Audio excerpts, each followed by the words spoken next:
ازيكم يا حلوين؟ تعالوا بينا نشوف اما مهندس الديكور هو اللي يشطب شقته بتطلع بقى عاملة ازاي.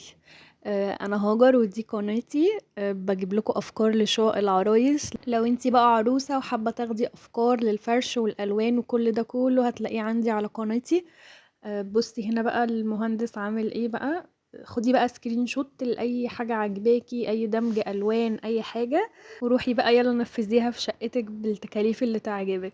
بصي بقى هنا هو عامل الريسبشن باللون البيج، والستاير برضو حاطط فيها بيج مع بني كده، ورددهم في الكوشن.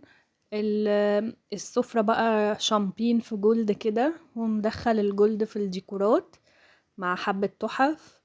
يعني البيت مودرن وفي نفس الوقت فخم، مش لازم يبقى كلاسيكي عشان يبقى فخم. وادي هنا زي بانكت كده او شيزلونج. وادي هنا بقى المطبخ والحمام. بصي بقى الفكرة اللي انا بقولك تاخديها من الحمام بقى، الوحدات الارفف اللي هو عاملها دي بتتم من قبل التشطيب، وهي على الطوب الاحمر. لطيفة قوي وهتنفعك كتير، غير ان هي هتساعد في شكل الحمام ان هو يتنقل 180 درجة. وادي المطبخ عامله باللون الرمادي الغامق كده، تحفة بصراحة يعني ما شاء الله.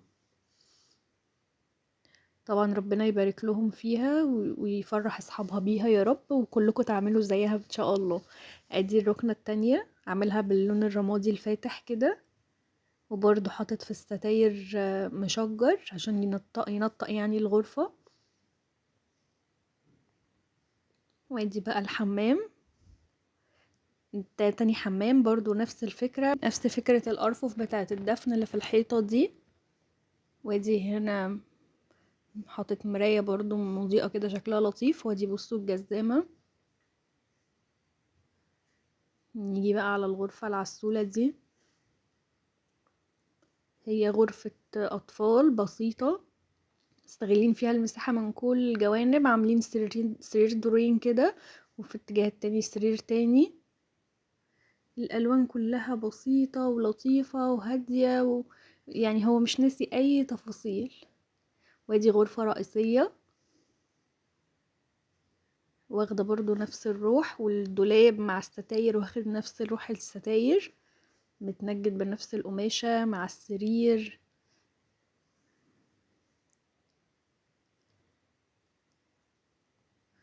دي بقى الغرفة اللي هي الرئيسية خالص. غرفة كمان اهي، غالبا اللي عدت دي شبابي او غرفة للضيوف، دي الماستر اهي،